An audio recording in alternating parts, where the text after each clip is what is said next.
سلام.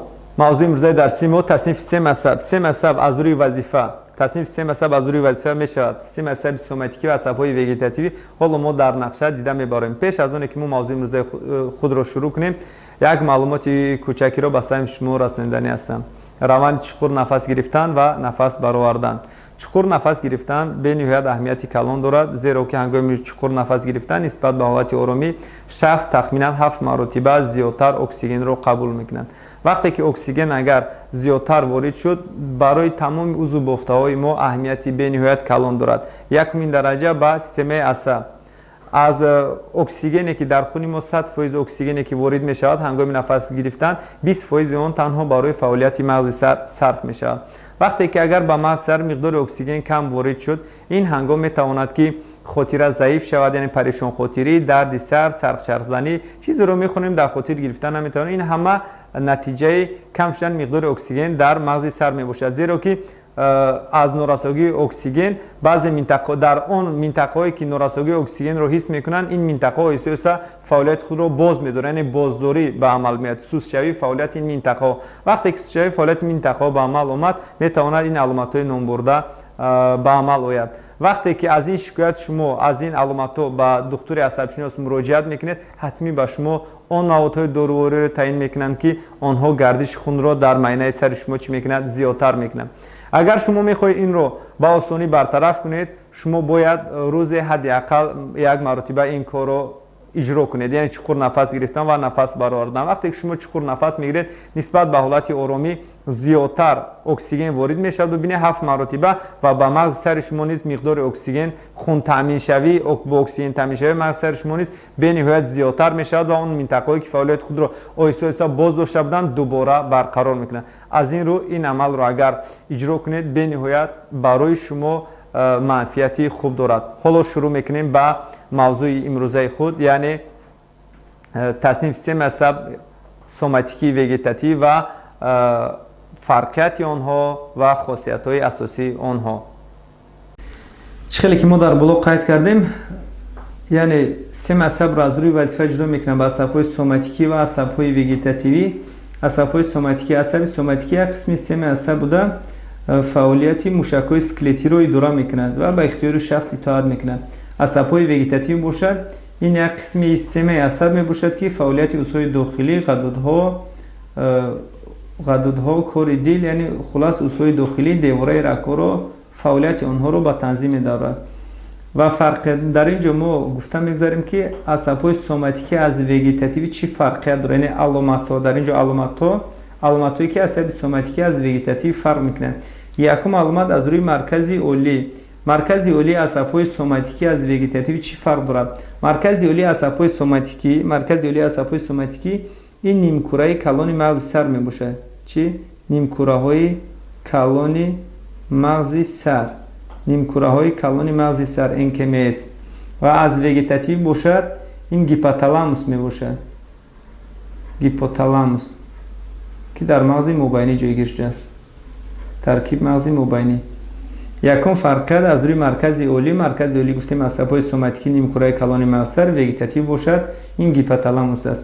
جایگیر شوی نیرون های کره اصلا در هرمز دقت کنید، در عصب‌های سوماتیکی در شاخه پیش هرمز جایگیر شده است. این هرمز باشد، اگر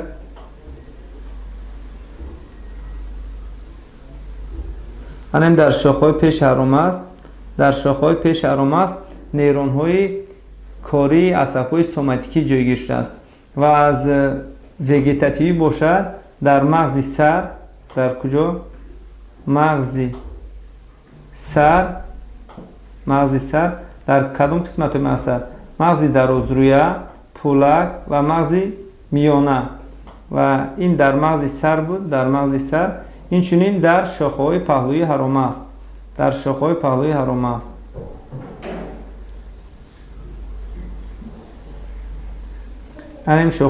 هرمز است. نیرون‌های کاری که جایگیر شوی نیرون‌ها در مرکز، این در شاخه پهلوی هرمز میباشد. در شاخه پهلوی هرمز از قسمی گردن شروع شده гардан, сина, миён, чорбанд.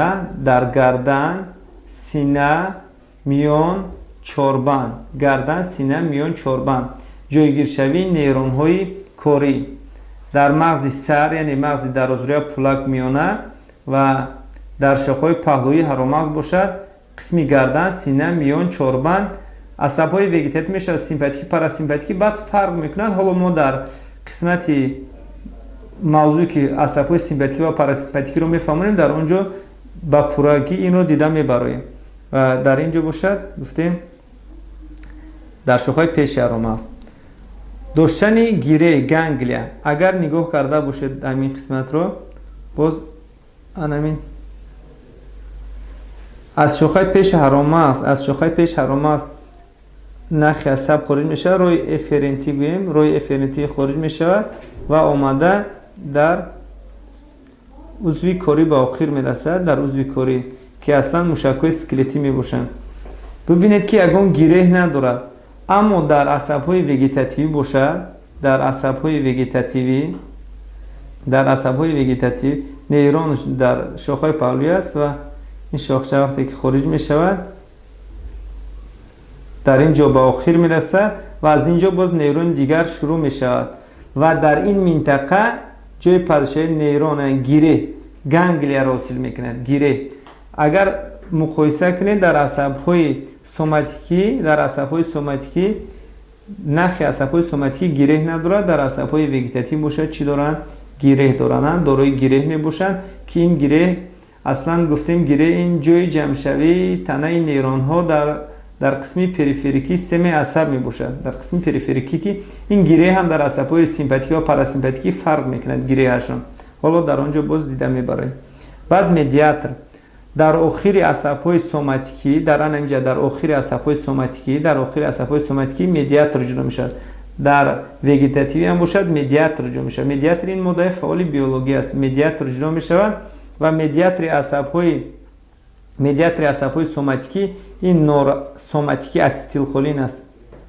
ацетилхолин ва аз асабҳои вегетативӣ бошад ҳам ацетилхолин инчунин норадреналин.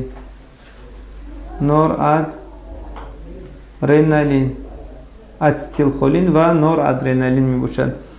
узви кори эффектор мо дар боло қайд кардем. узви кори асабҳои соматикӣ ин мушакҳои скелетӣ мебошад. мушакҳои скелетӣ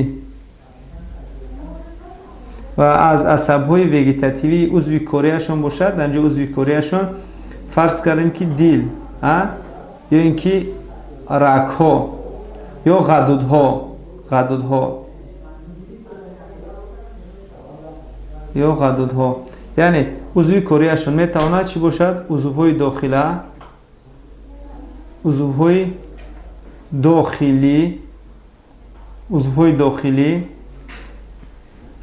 ғадудҳо,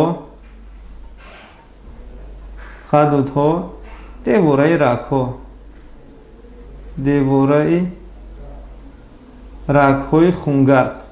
хулоса аз рӯи фаъолият, аз рӯи ирода асабҳои соматикӣ ба ихтиёри шахс итоат мекунанд.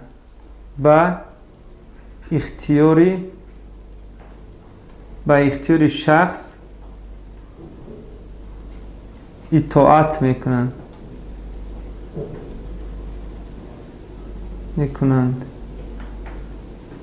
шахс итоат мекунанд.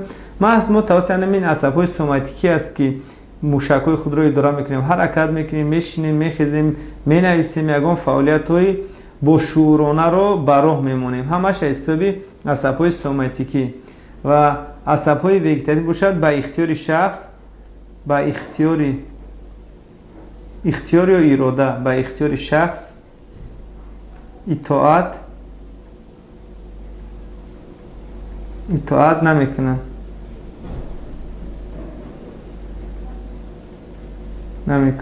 масалан вақте ки шахс пояшро меҷунбонад, ба ӯ фармон дода мешавад ки поядро наҷунбон, дарҳол нимкураи калон онро ҳис мекунад ва фармон медиҳад ки аз нимкураи калон фаро мешавад ба қисмати шохаи пеш ҳаром аст мотонейронҳо ки ҳаракати пойро қатъ кунед, яъне наҷунбонед. дар ҳол шахс ҳаракатро чӣ мекунад? Боз медорад. аммо вақте ки дил кор мекунад, вақте ба шахс фармон дода шавад ки кор дилро қатъ кун, ҳеҷ гоҳ қатъ карда намешавад, чунки гипоталамус маркази олии асабҳои гипоталамус мебошад ва гипоталамус ин фармонро қабул намекунад. мақсад агар нимкураи калон мешуд мо метавонистем, аммо нимкураи калон нест. дар нимкураи калон ақлу шуури мо, иродаи мо нимкураи калон аст. аз ин рӯ гипоталамус аст, мо наметавонем ки фаъолиятро чӣ кор кунем? ба ихтиёри шахс мақсад таҳвил диҳем, яъне шахс наметавонад инро чӣ кор кунад? идора кунад. баъд суръати гузариши импулс. суръати гузариши импулс дар асабҳои соматикӣ 120 метр дар 1 секунд мебошад. аслан асабҳои соматикӣ типи А мебошанд. типи А асабҳоро ҷудо мекунанд ба типи А ва типи Б. типи А асабҳои соматикӣ типи А мебошанд. асабҳои вегетативӣ бошад типи Б ва типи С мебошанд. типи Б ва С қисмати пеш аз гиреҳӣ, не гиреҳ бошад, қисмати пеш аз гиреҳиашон типи Б аст, қисмати баъди гиреҳиашон бошад типи С аст. дар қисмати пеш аз гиреҳӣ суръат баландтар аст нисбат ба қисмати баъди гиреҳӣ. ва суръати асабҳои вегетативӣ суръаташон баробар аст ба 0.5 то 3 метр дар 1 секунд. ин барои асаб вегетативӣ, барои асабҳои симпатикӣ аст.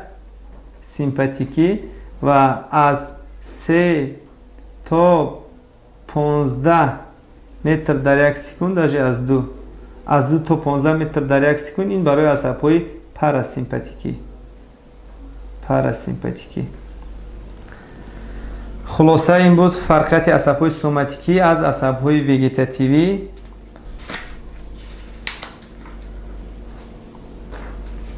баъд қисмати дигар ин фарқияти асабҳои симпатикӣ аз парасимпатикӣ. хеле ки мо қайд кардем, гуфтем асабҳои симпатикӣ низ аз асабҳои парасимпатикӣ фарқ мекунанд. баъд ҷойгиршавии нейронҳои марказӣ. аз асабҳои симпатикӣ нейронҳои марказияшон танҳо дар шохаҳои паҳлӯи ҳаромағз ҷойгиршуда аст. дар куҷо? дар шохаҳои паҳлӯи ҳаромағз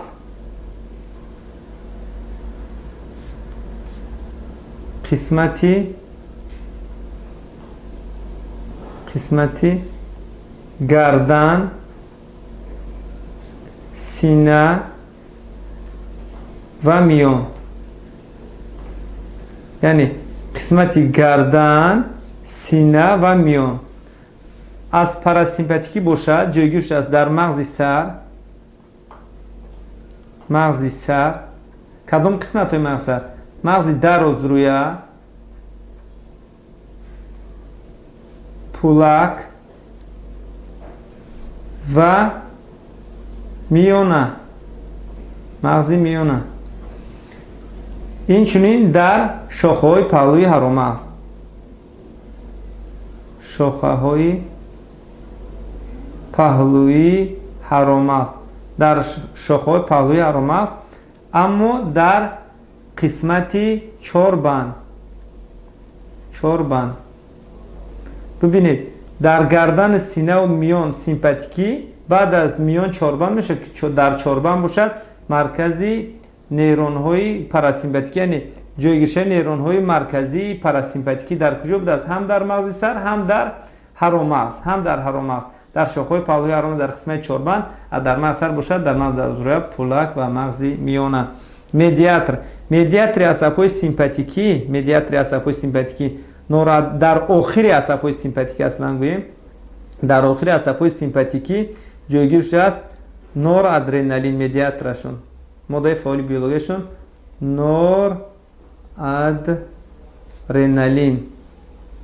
норадреналин. дар асабҳои парасимпатикӣ бошад ацетилхолин. ба асабҳои парасимпатикӣ аз рӯи медиатрашон ба соматикӣ монанданд, чунки дар охири асабҳои соматикӣ низ ацетилхолин хориҷ мешуд. در سیمپاتیکی باشد نورادرنالین. جایگیرشوی گانگلیا، آن همین گیرهی که گفتیم که در آنجا در سوماتیکی و وگیتاتیو فرق کرده بود، آن همین گیرهشون فرق از یکدیگر فرق میکنن. اگر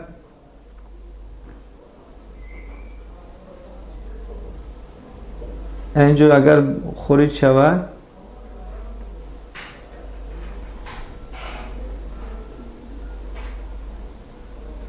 فرض کنیم دیل، انا ببینید گیره در کجا. گیره جایگیرش است در نزدیکی مهره، یا که اما حرام است در نزدیکی. گیره رو میگن گیره نزدیک مهروی، گیره نزدیک مهروی. در پاراسیمپاتیکی باشد، در پاراسیمپاتیکی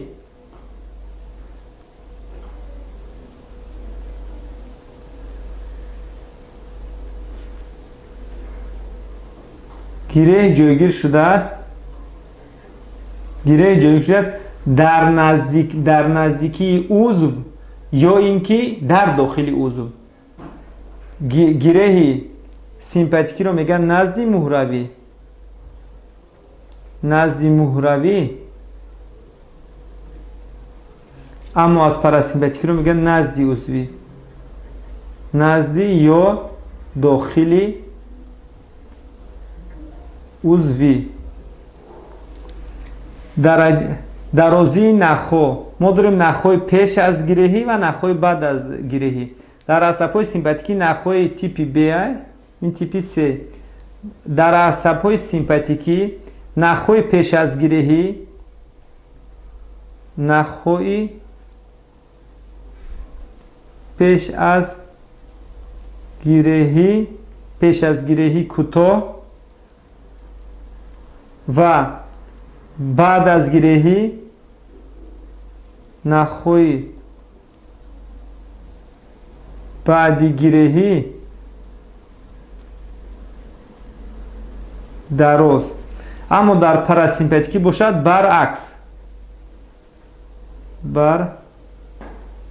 برعکس، یعنی نخوی پیش از گیرهی، پیش از گیرهی درست، بعدی گیرهی باشد کوتاه. سرعت هم به این وابسته است، به همین وابسته می باشد، تیپی B و تیپی C. شرایطی فعالسازی، اصلا عصب‌های سیمپاتیکی فعالیت آنها بیشتر شروع می شود هنگام استرس یا هیجان.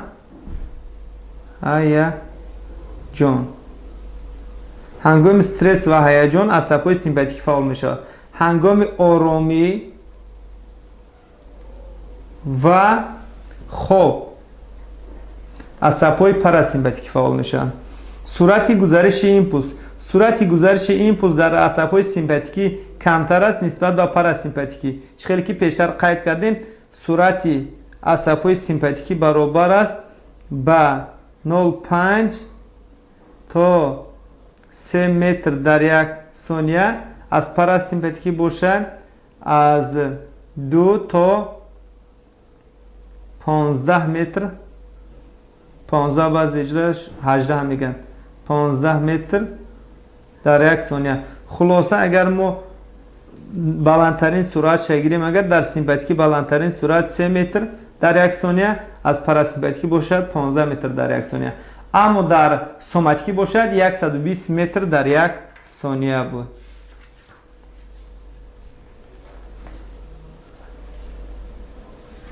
و در اینجا تأثیری عصب‌های سیمپاتیکی و پاراسیمپاتیکی نشان داده شده است. فعالیت آنها به عضوهای اتنیکی آنها تاثیر میکنه و چگونه نتیجه میدهد اون رو دیده میبریم. این قسمتی که ما میبینیم عصب پاراسیمپاتیکی میباشد. عصب‌های پاراسیمپاتیکی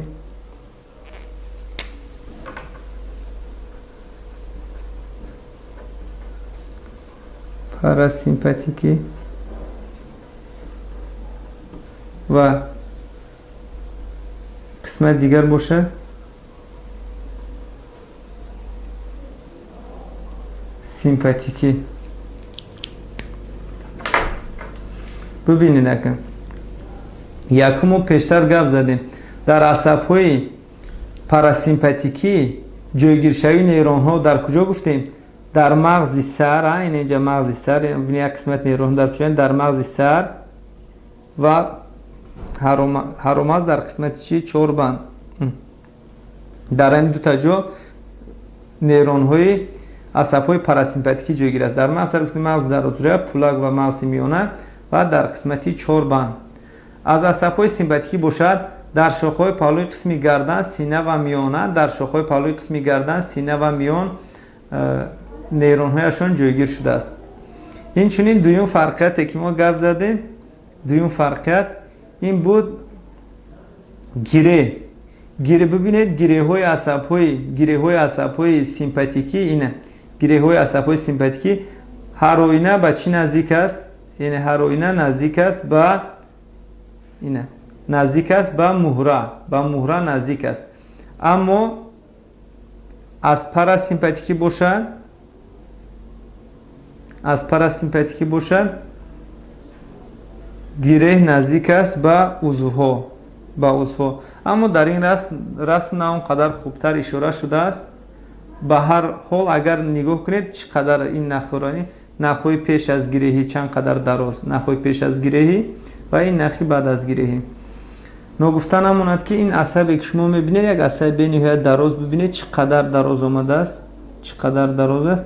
همین عصبی که شما میبینید عصب دهم جفتی عصب میباشد. از 12 جفت عصب‌های کاسخانه سر که میگن همین دهم جفتی عصب است. عصبی گمراه نام دارد. عصب پاراسیمپاتیک از عصبی گمراه این دهم جفتی عصب از 12 جفت عصب‌های کاسخانه سر دهمش همین عصبی گمراه پاراسیمپاتیک است که یکی از عصب‌های درازترین مغز سر این کاسخانه سر به حساب میرود که به گروه عصب‌های پاراسیمپاتیکی شامل است، این داخل میشود. بعد در آخر عصب‌های پاراسیمپاتیکی در آخر عصب‌های پاراسیمپاتیکی خارج میشود مدیاترشون نام دارد اتسیتیل خولین.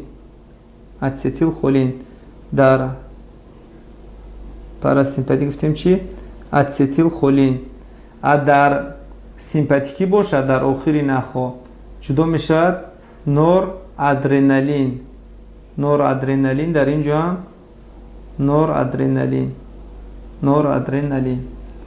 در همه جاش همین خیلی است. در آخر عصب‌های سیمپاتیکی در هر کجایی که شما میبینید این نور ادرنالین است. در پاراسیمپاتیکی باشد در همه جای آخر نخا اصلا اتسیتیل خولین است. اما در گیره، این گیره هایی که شما میبینید در گیره ها، این گیره های اگر شما مقایسه کنید گیره پاراسیمپاتیکی و سیمپاتیکی در هر دویشان اتسیتیل خولین است. خلاصه مدیاتری که در گیره جایگیر است با مدیاترهای گیره آنها فرق نمیکنن از یکدیگر. تنها در آخر نخوی عصب، یعنی نخوی عصب جایی که به آخر میرسه در آن منطقه چی خارج میشه و با اون فرق میکنه. در سیمپاتیکی اتسیتیل خولین، در پاراسیمپاتیکی در سیمپاتیکی نورادرنالین، در پاراسیمپاتیکی باشه اتسیتیل خولین خارج میشه. در بسیار موارد سوال میشود که برای چی سیمپاتیکی کاری دل رو تیز میکند، کاری معده رو پست میکند. ببینید دوزی سیمپاتیکی عصب‌های سیمپاتیک کاری دل رو تیز میکند، کاری معده رو پست، یا اینکه برعکس عصب پاراسیمپاتیک کاری معده رو بلند میکند و کاری دل رو پست. این وابسته است از یک ماده فعال بیولوژی که نام دارد سوبستانس ریاکتیوی. در سوبستانس ریاکتیوی به دو گروه جدا میشود. ما داریم سوبستانس ریاکتیوی ادرنرژی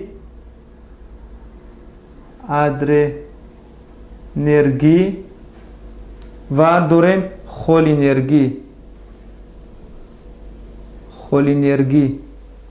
ادرنرژی حسیاتی بلند دارد نسبت به نورادرنالین، یعنی سوبستانس ریاکتیوی که گفتیم سوبستانس ریاکتیوی این همچون یک ریسپتور است. سوبستانس ریاکتیوی خولینرژی همچون یک ریسپتور است. همین نورادرنالین پیوست میشود با سوبستانس ریاکتیوی ادرنرژی. ادرنرژی ها کدام میباشند؟ دوران الفا، دوران بتا 1 هست، بتا 2 باز دیگر نمودهایش نیز وجود دارد، اما همین قدرش عین حاضر بسنده است. بعد سوبستانس ریاکتیو خولنرژی جدا می شود به نیکوتین و مسکرین. نیکوتین و مسکرین. وقتی که عصب‌های پاراسیمپاتیکی به هیجان میآیند، در آخر عصب‌های پاراسیمپاتیکی خارج می شود اتیل خولین. همین اتیل خولین با نیکوتین و مسکرین پیوست می شود. وابسته به آنی که در آن همین عضو کدام از اینها وجود دارند فعالیتشان عوض می شود. مثلا در دل از سوبستانس ریاکتیو خولنرژی مسکرین دیده می شود. مسکرین وقتی که مسکرین با اتیل خولین پیوست شود، فعالیت دل را سست می کند. یعنی کششخوری دل، زودی زدن دل را پس می کند، قوه کششخوری دل را پس می کند. بعد در معده باشند، در معده از سوبستانس ریاکتیوی چی را دارد؟ نیکوتین را دارد. نیکوتین وقتی که عصب‌های پاراسیمپاتیک به هیجان آمدند، در آخر عصب‌های پاراسیمپاتیک اتیل خولین خارج شد. در هر دو مورد اتیل خولین. اما در معده از در دل از سببی که مسکرین بود، اتیل خولین با مسکرین پیوست شد، فعالیت آن پس شد. و وقتی که در معده اتیل خولین با نیکوتین پیوست می شود، فعالیت آن چی می شود؟ زیاد می شود. کششخوریش زیاد می شود. حاصل شوی غدودهای شیره معده زیاد می شود. و در دل باشد از سوبستانس ریاکتیو ادرنرژی جایگیر شده است بتا 1. وقتی که بتا 1 با نورادرنالین با بتا 1 پیوست شد، این هنگام فعالیت دل چی می شود؟ زیاد می شود. کششخوری آن، زودی زدن دل، قوه کششخوریش می شود زیاد می شود. و در معده باشد جایگیر شده است بتا 2. وقتی که نورادرنالین با بتا 2 پیوست شد، برعکس کششخوری و حاصل شوی غدودهای شیره معده چی می شود؟ کم می شود. یعنی پست می شود. همین نورادرنالین این مدیاتر است در ممبران پیش از سیناپسی جایگیر شده است. اگر سیناپس در یادتان باشد، اگر ما در موضوع پیشینه فهمونده بودیم سیناپس عبارت است از ممبران پیش از سیناپسی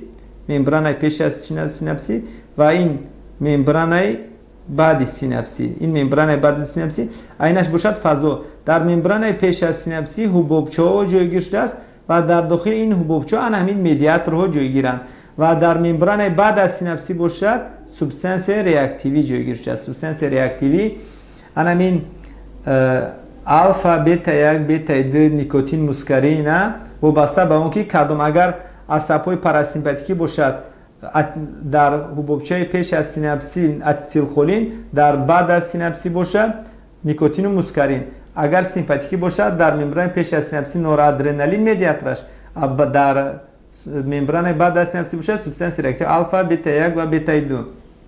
بعد باز ما داریم رگ‌های خونگرد. همین در رگ‌های خونگرد سوبستانس ریاکتیوی الفا دیده می شود. الفا ریاکتیو سوبستانس.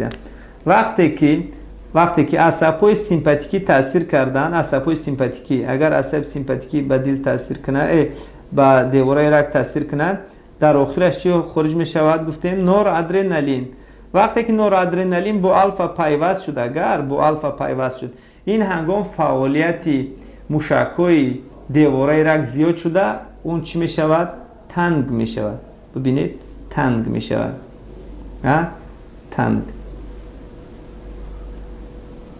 رگ‌های خونگرد و عصب‌های سیمپاتیکی چی میکنن؟ تنگ میکنن. از این رو وقتی که عصب‌های سیمپاتیکی به هیجان آمدن، کار دل رو چی میکنند؟ کار دل رو زیاد میکنند، رگ‌ها رو تنگ میکنند. این هنگام میتواند فشار خون شود بلند شود. و در عصب‌های پاراسیمپاتیکی برعکس.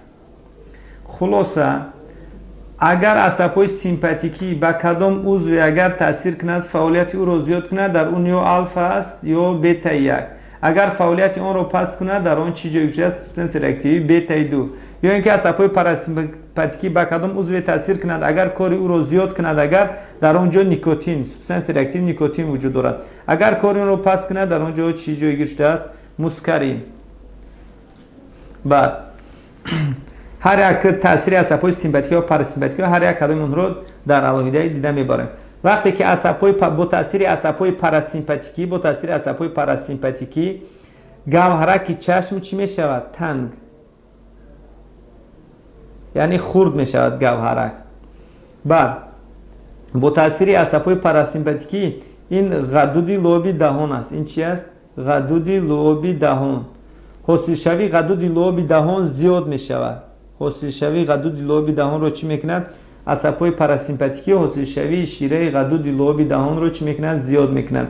عصب‌های پاراسیمپاتیکی کار دل رو چی میکنند؟ پس میکنند. قوه کشخوران رو سست میکنند. عصب‌های پاراسیمپاتیکی باشد به سیستم نفس کشی برونخو رو چی میکند؟ برونخو رو تنگ میکنند. تنگ. با تاثیر عصب‌های پاراسیمپاتیکی برونخ چی میشود؟ تنگ میشود و نفس کشی مشکل میشود. بعد با تاثیر عصب‌های پاراسیمپاتیک کاری معده چی میشود؟ زیاد میشود. کشخوریش زیاد میشود. چای غدویش زیاد میشود. و این چنین عصب‌های پاراسیمپاتیکی وقتی که تاثیر میکنند به جگر وقتی تاثیر میکنند در جگر گلیکوگن گفتن این ماده وجود دارد. گلیکوگن این پلیساخارید است. گلیکوگن وقتی که عصب‌های سیمپاتیکی تاثیر کردند گلیکوگنولیز می شود. گلیکوگن تجزیه می شود به گلوکوز 36H12O6. خلاصه عصب‌های پاراسیمپاتیکی این جریان گلیکوگنولیز رو پست میکنن. جریان گلیکوگنولیز رو پست میکنن. وقتی گلیکوگنولیز پست شد یعنی گلوکوز در خون چی میشود؟ کم میشود. خلاصه در جگر که جای دپو جای ذخیره‌گوی گلوکوز می باشد اگر عصب‌های پاراسیمپاتیکی تاثیر کردن گلوکوز ترکیب خون چی می شود؟ کم می شود. زیرا که گلوکوز در جگر ذخیره شده می ایستد. در خون گلوکوز کم می شود. با تاثیر عصب‌های پاراسیمپاتیکی گلوکوز در خون کم می شود. گلوکوز خون رو کم می کنند. بعد با تاثیر عصب‌های پاراسیمپاتیکی وقتی که عصب‌های پاراسیمپاتیکی فعال شدند کششخوری موشک‌های پیشابدان رو مثانه رو زیاد میکند. کششخوری موشک‌های مثانه پیشابدان رو زیاد میکند. ببینید که موشک‌های پیشابدان اگر مثانه کشش خورد و هنگام تنگ شدن چی میشود؟ خوریچه‌های پیشاب زیاد میشود. فهمو؟ یعنی حاصل شوی یا خوریچ شوی. حاصل برعکس خوریچ شوی چون که حاصل شوی در گرده است. خوریچ شوی پیشاب زیاد می شود. با تاثیر عصب‌های پاراسیمپاتیکی خوریچ شوی پیشاب زیاد می شود. کار رودم چی می شود؟ زیاد می شود. اصلا عصب‌های پاراسیمپاتیکی به سیستم هاضمه غده‌های هاضمه تاثیر فعال کننده می رسانند. عصب‌های پاراسیمپاتیکی و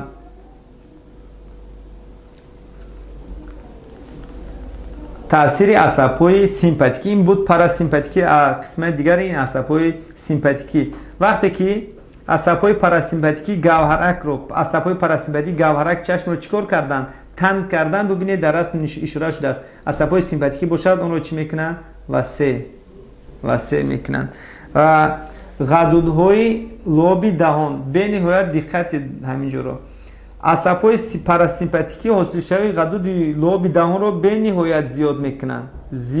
یک چند استریل کمونده که زیاد میکنن. اما عصب‌های سیمپاتیکی کم نمیکنن، زیاد میکنن. اما عصب‌های سیمپاتیکی حاصل شوی غدود لوبی دهان رو نسبت به پاراسیمپاتیکی کمتر میکنن. هر دویشون زیاد میکنن. این حادثه رو وقتی عصب‌های سیمپاتیکی هر دویش کار یک عضو رو زیاد کرد میگن سینرگیزم، تاثیر یخیله. سیمپاتیکی هم زیاد میکنن، پاراسیمپاتیکی هم زیاد میکنن، یعنی هر دویشون زیاد میکنن. اما در اینجا پاراسیمپاتیکی نسبت به سیمپاتیکی زیادتر تاثیر میکند، زیادتر فعال میکنه، غدود لوبی دهان زیادتر حاصل میشه. از این رو نسبت به پاراسیمپاتیکی سیمپاتیکی کم میکنند، نه اینکه سیمپاتیکی حاصل شوی غدود لوبی دهان رو کم میکنند. بعد سیستم نفس کشی گفتیم برونخ رو اگر پاراسیمپاتیکی تنگ کند، سیمپاتیکی چی میکند؟ وسیع میکند. کار دل رو سیمپاتیکی زیاد میکند، رگ‌ها رو تنگ میکند، فشار خون رو زیاد میکند سیمپاتیکی. کار معده رو پست میکند، حاصل شوی گلوکوز رو در خون در جگر گلیکوژن بود که تجزیه میکند به گلوکوز، حاصل شوی خود گلوکوز رو در خون چی میکند؟ با تاثیر عصب‌های سیمپاتیکی خلاصه گلوکوز ترکیب خون چی میشود؟ زیاد میشود و در غدود بالای گرده تاثیر میکند. غدود بالای گرده است. عصب‌های سیمپاتیکی به غدود بالای گرده تاثیر کرده. در غدود بالای گرده ما میدونیم که چی حاصل میشه؟ ادرنالین و نورادرنالین. ادرنالین و نورادرنالین. ادرنالین و حاصل ادرنالین و نورادرنالین رو چی میکند؟ زیاد میکند. ادرنالین و نورادرنالین رو بعد با موشک‌های پیشابدان تاثیر کرده، آن رو چی میکنه؟ سست میکنه. کششخورش رو سست میکنه. وقتی کششخورش رو سست کرد، نه اینکه خوریچه پیشاب بلکه ذخیره‌های پیشاب در آنجا عملی میگردند و با فعالیت روده تاثیر کرده. فعالیت معده و روده گفتیم سیستم هاضمه رو چی میکنه؟ فعالیتش رو سست میکنه. این دو معلومات مختصر دایر به عصب‌های سیمپاتیکی، پاراسیمپاتیکی، عصب‌های وگتاتیوی، سوماتیکی. خلاصه اگر سوال ها باشد پیشنهاد کنید.